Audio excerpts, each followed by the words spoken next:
በእግዚአብሔር ቀኝና ከእግዚአብሔር ወጥቼ መጥቻለሁ ያለው እንዴት ነው የምናስታርቀው?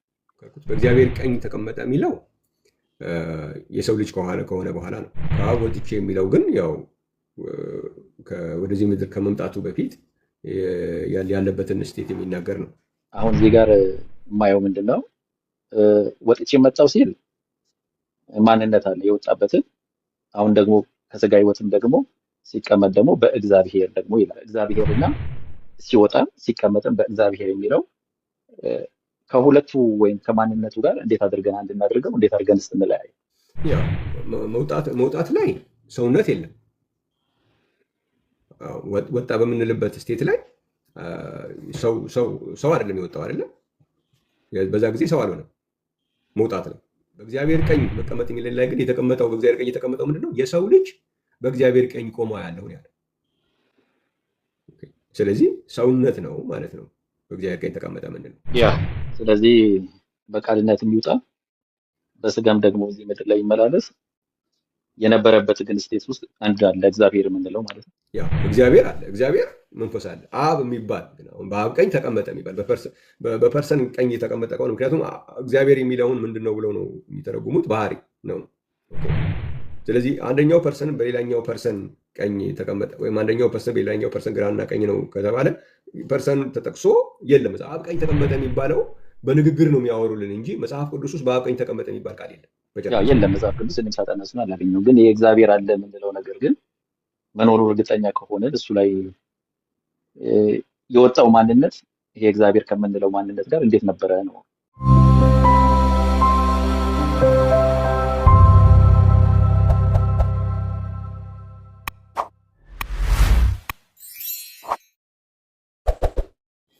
እስቲ በዚሁ ሁለት ነገር ልንገርህ እና እሱን ካብራራኸው ብዬ ነው።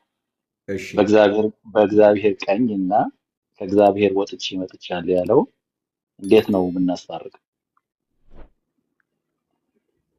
ያው ቅድም ትንሽ እንትን ለማድረግ እንደሞከርኩት በእግዚአብሔር ቀኝ ተቀመጠ የሚለው የሰው ልጅ ከሆነ በኋላ ነው።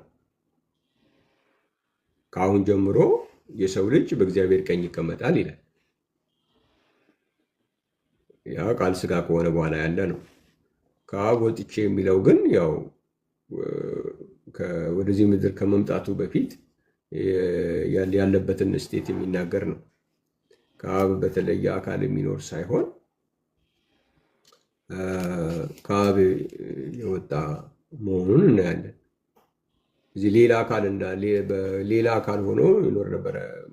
በመውጣት የነበረን ነገር አጠገብ ያለ ሌላ በቀኝ የተቀመጠ ወይም በግራ የተቀመጠ ሌላ አካል ማድረግ አይቻልም። ለዛውም ደግሞ ቅድም እንዳነበብነው በሉቃስ ወንጌል ምዕራፍ 62 ከቁጥር 66 እስከ 68 ድረስ ከአሁን ጀምሮ በእግዚአብሔር ቀኝ ይቀመጣል ብሎ ነው የሚናገረው። ብዙም የእግዚአብሔር ቀኝ የሚባል የተቀመጡትን አንዳንዶችን ባነብልህ ስራ ሰርቶ መሰራት ያለበትን ስራ ከሰራ በኋላ ለምሳሌ ምን ይላል? አንደኛ ጴጥሮስ ምዕራፍ 3ን መጽሐፍ ቅዱስ ይዘሃል? ይዛለሁ። እስኪ እዚህ ተባበረኝ። አንደኛ ጴጥሮስ ምዕራፍ 3 ቁጥር 21 እና 22 አንድ ጊዜ ላውጣ። አንደኛ ጴጥሮስ ስንት ነው? ምዕራፍ 3 ቁጥር 21 እና 22። እሺ ምዕራፍ 3 ቁጥር 21 እና 22 እንደዚህ ይላል። ይህም ውሃ ደግሞ ማለት ነው የሚለው ጥምቀት ምሳሌ ሆኖ አሁን ያድነናል። የሰውነትም እድፍ ማስወገድ አይደለም፣ ለእግዚአብሔር በጎ ሕሊና ልመና ነው እንጂ ይህም በኢየሱስ ክርስቶስ ትንሣኤ ነው። እርሱም በመላእክትና ስልጣናት ኃይላትም ከተገዙለት በኋላ ወደ ሰማይ ሄዶ በእግዚአብሔር ቀኝ አለ። አዮ አሁን እዚህ ላይ መቼ ነው በእግዚአብሔር ቀኝ ያለው? መላእክትና ኃይላት ስልጣናት ከሰገዙለት በኋላ ወደ ሰማይ ሄደው። ስለዚህ በእግዚአብሔር ቀኝ መሆን ጉዳይ አንደኛው መለኮት አንደኛው የመለኮት አካል በሌላኛው የመለኮት አካል የመሆን ጉዳይ ቢሆን ኖሮ በእግዚአብሔር ቀኝ የመሆን ጉዳይ ከዚህ በኋላ ወይም ከዚያ በኋላ የሚባል ነገር አይኖረውም። ሁልጊዜ በእግዚአብሔር ቀኝ ነው። ስለዚህ አሁን ኃይላትም ከተገዙለት በኋላ ይላል፣ ከትንሣኤ በኋላ ይላል። የተነሳው ምንድን ነው? ሰውነት ነው የተነሳው። ኃይላት፣ ስልጣናት የተገዙለት ለማን ነው? ለሰውነት ነው እንጂ ለአምላክነት ከሆነ ጊዜ በኋላ የሚገዛ ነገር አይኖረውም። እግዚአብሔር የተመሰገነ ይሁን። ስለዚህ መገዛት የሚባለው መገዛት ሁሉን መግዛት የሚባለው ከሞቱና ከትንሣኤው ጋር የሚገናኝ ነው። በሞትና በትንሣኤው ስለሚገዛቸው ጉዳይ ነው የሚያወራው እንጂ ለአምላክነት ሁሉ ነገር ከዘላለም የተገዛ ነገር ነው። ነገር ግን በሰውነቱ በኩል የሚገዙ ነገሮች በሞቱና በትንሣኤው የሚገዙ ናቸው። ያንን የቱ ጋር ታገኛለህ መሰለህ? ሮሜ መጽሐፍ ምዕራፍ 14 ላይ ሮሜ ምዕራፍ 14 ቁጥር 9 ብታየው፣ ስለዚህ ነገር ሙታንንም ሕያዋንንም ይገዛ ዘንድ ክርስቶስ ሞቷል ሕያውም ሆኗል ይላል። ሙታንንም ሕያዋንንም ይገዛ ዘንድ። ስለዚህ ሙታንም ሕያዋንም የተገዙት በምንድን ነው? በክርስቶስ ሞትና ትንሣኤ ነው። ስለዚህ ሁሉ ከተገዙለት በኋላ ማለት ከሞተና ከተነሳ በኋላ ማለት ነው። በእግዚአብሔር ቀኝ አለ ይላል ማለት ነው። ስለዚህ በስጋ ከመገለጡ በፊት በእግዚአብሔር ቀኝ ተቀመጠ፣ በእግዚአብሔር ቀኝ ቆመ የሚባሉ ነገሮች የሉ። ይሄ በእግዚአብሔር ቀኝ ተቀመጠ፣ ቆመ የምንላቸው ነገሮች በስጋ ከተገለጠ በኋላ ያለውን ነው የሚያሳዩ ናቸው። ቅድም ስንጀምረው ከነበርክ በሐዋርያት ሥራ ምዕራፍ 7 ላይም የሰው ልጅ በእግዚአብሔር ቀኝ ቆሞ ያለው ብሎ የተናገረበት ሁኔታ አለ። ያንን ደግሞ የእግዚአብሔር ቀኝ የሚለውን ደግሞ በዕብራውያን መጽሐፍ ምዕራፍ 1 ላይ በግርማው ቀኝ ተቀመጠ ብሎ ያመጣዋል። በማቴዎስ ወንጌል ምዕራፍ 26 ቁጥር 64 ላይ ደግሞ በኃይል ቀኝ ተቀመጠ ብሎ ያመጣዋል። ስለዚህ ክርስቶስ ወይም የሰው ልጅ በእግዚአብሔር ቀኝ ተቀመጠ ስንል በኃይል ቀኝ ወይም በግርማው ቀኝ የሚል ትርጉም መጽሐፍ ቅዱስ ላይ ቁጭ ብሎልናል። ሌላ ሁለት የተለያዩ ፐርሰኖች አንደኛው ፐርሰን በሌላኛው ፐርሰን በግራ ወይም በቀኝ የመሆን ጉዳይ አይደለም ማለት ነው። ሌላ ያቀረብኩት ሙግት ደግሞ ምንድን ነው? መጽሐፍ ቅዱስ ውስጥ አንደኛው ፐርሰን በሌላኛው ፐርሰን ቀኝ ተቀመጠ ወይም ቆመ ማለት ከሆነ እስኪ የት ቦታ ላይ ነው መጽሐፍ ቅዱስ በአብ ቀኝ ተቀመጠ የሚል ያለው? ወይ ደግሞ ወልድ በአብ ግራ የሚባል ነገር አብ ወልድ ብሎ ቀኝ የሚል ነገር አይናገርም መጽሐፍ ቅዱስ። በአብ ቀኝ ተቀመጠ የሚል መጽሐፍ ቅዱስ ውስጥ የለም። ምክንያቱም በቀኝ መቀመጥ የሚባለው የፐርሰን ጉዳይ አይደለም፣ የኃይል ጉዳይ ነው፣ የግርማ ጉዳይ ነው ማለት ነው። የግርማ ጉዳይ መሆኑን ዕብራውያን መጽሐፍ ምዕራፍ 1 ቁጥር 3 ላይ አይተናል። የኃይል ጉዳይ መሆኑን ደግሞ ማቴዎስ ወንጌል ምዕራፍ 26 ቁጥር 64 ላይ አይተናል። እግዚአብሔር ይመስገን። አሜን። ያልከው እውነት ነው። መጽሐፍ ቅዱሳዊ መረጃ የለንም፣ ግን አሁን እዚህ ጋር ሁለት ስቴቶችን አሳይተኛል። አንደኛው በሰማይ ባለው ወይም ወጥቼ መጣሁ ያለበትን፣ ሁለተኛ ደግሞ የስጋ ህይወት የስጋ መመላለስና ዘመኑን ማለት ነው። ግን አሁን እዚህ ጋር የማየው ምንድን ነው? ወጥቼ መጣሁ ሲል ማንነት አለ የወጣበትን። አሁን ደግሞ ከስጋ ህይወትም ደግሞ ሲቀመጥ ደግሞ በእግዚአብሔር ደግሞ ይላል። አሁን ይሄ የወጣበት በእግዚአብሔር እና ሲወጣ ሲቀመጥም በእግዚአብሔር የሚለው ከሁለቱ ወይም ከማንነቱ ጋር እንዴት አድርገን አንድ እናድርገው? እንዴት አድርገን እንለያይ? ያ መውጣት ላይ ሰውነት የለም። ወጣ በምንልበት ስቴት ላይ ሰው አይደለም የወጣው አይደለም። በዛ ጊዜ ሰው አልሆነም። መውጣት ላይ ከአብ ወጥቼ በሚልበት ስቴት ላይ ሰውነት የለም። በእግዚአብሔር ቀኝ መቀመጥ የሚል ላይ ግን የተቀመጠው በእግዚአብሔር ቀኝ የተቀመጠው ምንድነው? የሰው ልጅ በእግዚአብሔር ቀኝ ቆሞ ያለውን ያለ። ስለዚህ ሰውነት ነው ማለት ነው። በእግዚአብሔር ቀኝ ተቀመጠ ምንድነው? ወጣ ስንል ግን ቃል ነው ወጣ ምንድነው? ቃል ወጣ። ከአብ ወጥቼ ወደ ዓለም መጥቻለሁ የሚለውን ቃል ነው ምንድነው? በእግዚአብሔር ቀኝ ተቀመጠ ስንል ግን ቃል ወደ ምድር መጥቶ ስጋ ሆኗል። ስለዚህ ምንድነው? የሰው ልጅ የሚል ነገር ያመጣል ማለት ነው። በእግዚአብሔር ቀኝ ተቀመጠ የሚለው ላይ አካል ፊዚካል አካል ከመጣ በኋላ ስላለ ነገር ነው የምናወራው። ያ ስለዚህ በቃልነት የሚውጣ በስጋም ደግሞ እዚህ ምድር ላይ ይመላለስ የነበረበት ግን ስቴት ውስጥ አንድ አለ እግዚአብሔር የምንለው ማለት ነው። ያ እግዚአብሔር አለ፣ እግዚአብሔር መንፈስ አለ። አብ የሚባል ግን አሁን በአብ ቀኝ ተቀመጠ የሚባል በፐርሰን ቀኝ የተቀመጠ ከሆነ ምክንያቱም እግዚአብሔር የሚለውን ምንድን ነው ብለው ነው የሚተረጉሙት? ባህሪ ነው ነው። ኦኬ። ስለዚህ አንደኛው ፐርሰን በሌላኛው ፐርሰን ቀኝ ተቀመጠ ወይም አንደኛው ፐርሰን በሌላኛው ፐርሰን ግራና ቀኝ ነው ከተባለ ፐርሰን ተጠቅሶ የለም መጽሐፍ ቅዱስ ውስጥ። በአብ ቀኝ ተቀመጠ የሚባለው በንግግር ነው የሚያወሩልን እንጂ መጽሐፍ ቅዱስ ውስጥ በአብ ቀኝ ተቀመጠ የሚባል ቃል የለም በጭራሽ። ያ የለም መጽሐፍ ቅዱስ እኔም ሳጠና እሱን አላገኘሁም። ግን ይሄ እግዚአብሔር አለ የምንለው ነገር ግን መኖሩ እርግጠኛ ከሆነ እሱ ላይ የወጣው ማንነት ይሄ እግዚአብሔር ከምንለው ማንነት ጋር እንዴት ነበረ ነው። አሁን በዚህኛው ስቴት በምድር ስቴት ላይ ልዩነቱን እያየን ነው። በስጋ ሕይወቱ እንደሞተ እንደተነሳ እንዳሸነፈ ከምልልሱ በኋላ ደግሞ እንደተቀመጠ እንደቆመም ብዙ መረጃዎችም አለ። ግን በዛኛው ግን ስቴት ግን እንዴት ነበረ? በዛኛው ስቴት ደግሞ ቃል ነበረ ነው። ገባኝ። ይሄ የነበረው ቃል ግን እንዴት ነው? እንዴት ነበር የነበረው? እግዚአብሔር በሚለው ከሆነ እንዴት አድርገን እንለየው? መውጣቱን በቃልነት ወጣ። በቃልነት ግን ከመውጣቱ በፊት ከማን ጋር ነበረ? ወጥቼ ስለሚል ጋር የሚለውን አይጠቀምም መጽሐፍ ቅዱስ፣ ዘንድ የሚለውን ይጠቀማል። ያው ልክ አሁን እኛ በእኛ ዘንድ አሁን ለምሳሌ ስለ ነፍስ ሲያወራ መጽሐፍ ቅዱስ ነፍሴ በእኔ ዘንድ አትከብርም ይላል። በውስጡ ናት ያለችው ማለት ነው። ለእግዚአብሔር ዘንድ የተባሉ ነገሮችን በሙሉ ማየት ነው። ለምሳሌ በእግዚአብሔር ዘንድ ኃይል፣ ግርማ አለ፣ በእግዚአብሔር ዘንድ ገዥነት አለ ይላል መጽሐፍ ቅዱስ። ገዥነትና ግርማ በእግዚአብሔር ዘንድ ናቸው ይላል። ለምሳሌ ኢዮብ ምዕራፍ 25 ብትከፍተው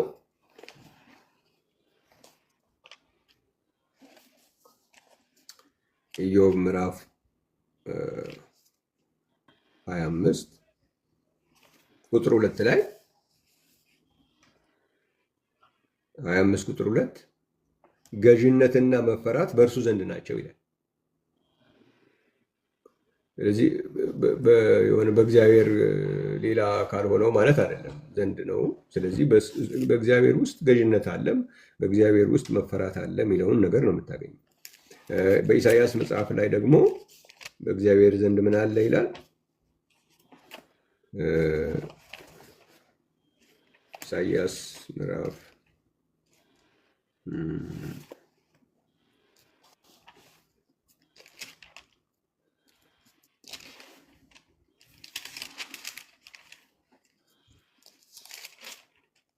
ኢሳይያስ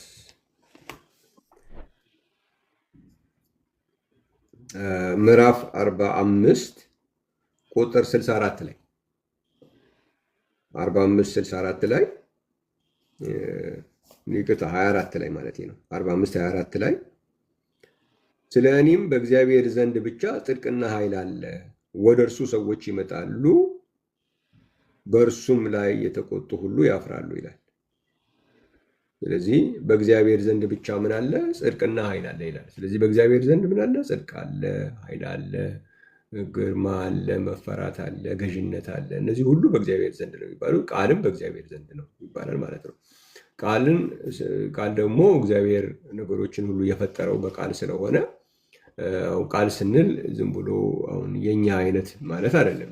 ቃል ስንል ማስተዋል ማለትም ነው። ቃል ስንል እውቀት ማለትም ነው። ቃል ስንል ኃይል ማለት ነው። ምክንያቱም መጽሐፍ ቅዱስ ፍጥረታትን ስለፈጠረበት ነገር ሲናገር ለምሳሌ ምሳሌ መጽሐፍ ላይ ስትሄድ ምዕራፍ 3 ላይ እግዚአብሔር በምንድን ነው የፈጠረው የሚለውን ነገር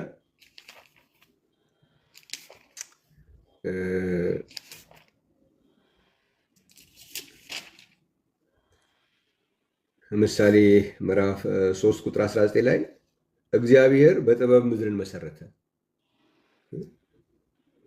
ይላል። ስለዚህ ቃል የሚለውን በቃል ፈጠረ ስንል ምድርን በጥበብ በማስተዋሉ ሰማያትን አጸና፣ በእውቀቱ ቀላያት ተቀደዱ። ስለዚህ ቀላያትን በቃሉ ነው እግዚአብሔር የፈጠረው ስንል በእውቀቱ የሚለውን ያመጣል። እግዚአብሔር በቃሉ ነው ሰማያትን ያጸናው ስትል ማስተዋል የሚለውን ያመጣል። እግዚአብሔር በቃል ነው ምድርን የፈጠረው ስትል ጥበብን ያመጣል። በሌላ ክፍል ላይ ደግሞ ኤርሚያስ ላይ ስትሄድ ደግሞ እግዚአብሔር በኃይሉ ፈጠረ ይላል። ኤርሚያስ ምዕራፍ 10 ላይ ዓለሞች በእግዚአብሔር ቃል ነው የተዘጋጁት የሚል ክፍል መጽሐፍ ቅዱስ ላይ አለ። ያን በእግዚአብሔር ቃል የሚለውን ግን ምንድን ነው ብለህ ስትሄድ ዝም ብሎ በሆነ ንግግር ብቻ ማለት አይደለም። ምን ሆኖ ይመጣል? እውቀት ሆኖ ይመጣል። ማስተዋል ሆኖ ይመጣል። ኃይል ሆኖ ይመጣል። ኃይል የሚለውን ደግሞ ኤርሚያስ ላይ ባነብልህ እችላለሁ። ኤርሚያስ ምዕራፍ 10 ላይ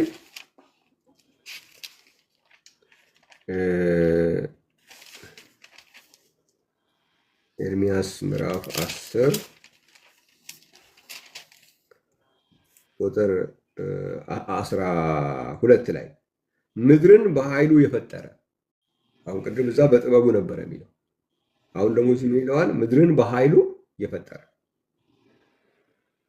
ዓለሙን በጥበቡ የመሰረተ፣ ሰማያትን በማስተዋሉ የዘረጋ እርሱ ነው ይላል። ስለዚህ እዚህ ጋር እንግዲህ ማስተዋልን፣ ኃይልን፣ ጥበብን፣ እውቀትን ሁሉ እናገኛለን። ይህ ሁሉ ነው በቃሉ ስንል በጥበቡ፣ በእውቀቱ፣ በማስተዋሉ፣ በኃይሉ ሁሉ እያለ ነው እንጂ ዝም ብላ እኛ የምናወራት የንግግር ብቻ አይደለም የእግዚአብሔር። ምክንያቱም አሁን እኛ የምናወራው ከፊዚካል አካል የሚወጣ ንግግር ነው። እግዚአብሔር ግን የእግዚአብሔር ንግግር የምንለው ከመንፈስ የሚወጣ ነው። ከመንፈስ የሚወጣ ንግግር ምን አይነት እንደሆነ አናውቅም። ስለዚህ ከመንፈስ የሚወጣው ንግግር በኃይል፣ በእውቀት፣ በጥበብ፣ በማስተዋል በዚህ ሁሉ ነው የተዘረዘረው። ስለዚህ አንድ ነገር ብቻ አድርገን እንዳናስቀምጠው በቃል ፈጠረ የሚለውን ነገር በዚህ ሁሉ ነው ምንድነው ማለት ነው። እግዚአብሔር ይመስገን። ይሄ የሁን ቃል የሚባለው ዝም ብሎ ንግግር ብቻ አይደለም።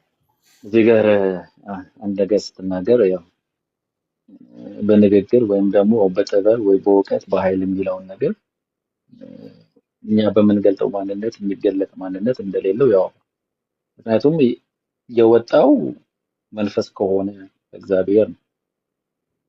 አሁን እኔ ኮቴሽን የማደርገው የነበረው መንፈስ በሆነ ማንነት ነው፣ የወጣው መንፈስ ከሆነ ማንነት ነው።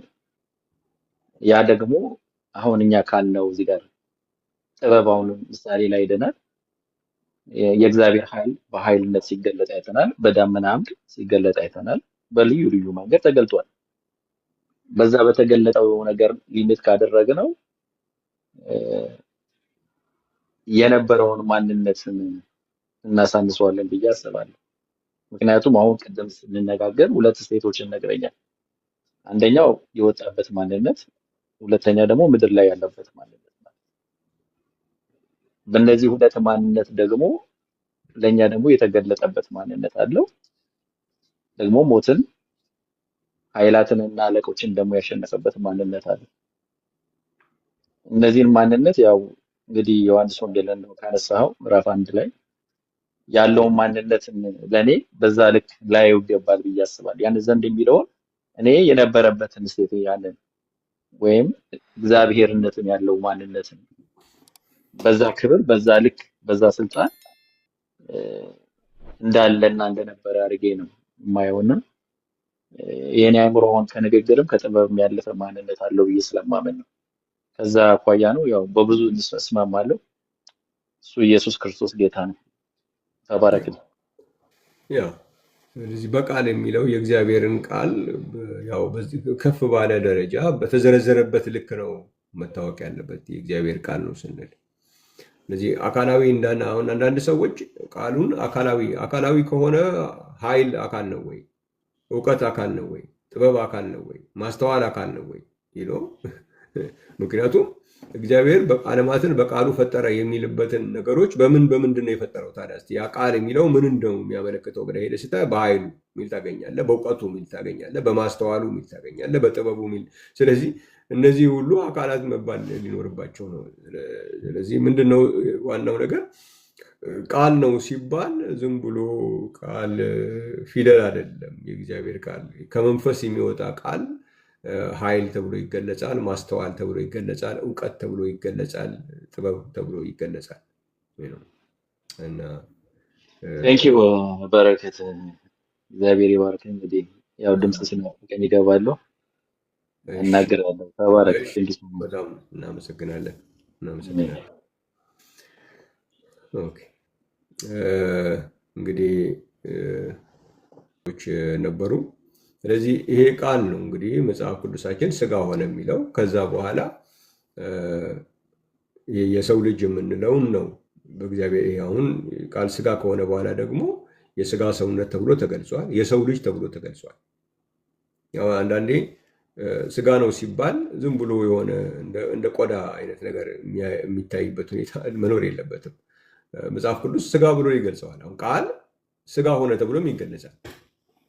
የግዴታ ሰው ሆነ መባል ሰው ሆነ እስካልተባለ ድረስ ስለ ሰው አይደለም የምናወራው ማለት አይደለም። ስጋ ብሎም ሰውን ሊገልጽ ይችላል። ቃል ስጋ ሆነ ነው ዮሐንስ 1:14 ግን ምንድን ነው እሱን ስናየው ሰው ሆነም ነው፣ የሰውነት ቤተ መቅደስም ነው፣ የእግዚአብሔር በግም ነው፣ የእግዚአብሔር ልጅም ነው፣ የሰውነት ቤተ መቅደስ ነው፣ ወልድ ነው። ይህ ሁሉ ስለዛ ሰውነት የሚናገር ቃል ነው ማለት ነው። ስለዚህ በእግዚአብሔር ቀኝ ተቀመጠ የምንለው የሰው ልጅ ነው ማለት ነው። የሰው ልጅ በእግዚአብሔር ቀኝ ተቀመጠ ተብሎ ስለተተረጎመ ማለት ነው። በእግዚአብሔር ቀኝ ሲባልስ ምን ማለት ነው ስንል ያ ደግሞ በግርማው ቀኝ ተቀመጠ፣ በኃይል ቀኝ ተቀመጠ ብሎ ማብራሪያ ስለመጣ ስለሌላ አካል የሚያወራ አይደለም። ስለዚህ እንግዲህ በጣም ቆንጆ ሆኖ ተቀምጦልናል። አብና ወልድን የተለያዩ አካላት እንዳናደርጋቸው በዚህ ልክ መጽሐፍ ቅዱስ ተጠንቅቋል ማለት ነው። ተጠንቅቋል። እግዚአብሔር ይመስገን።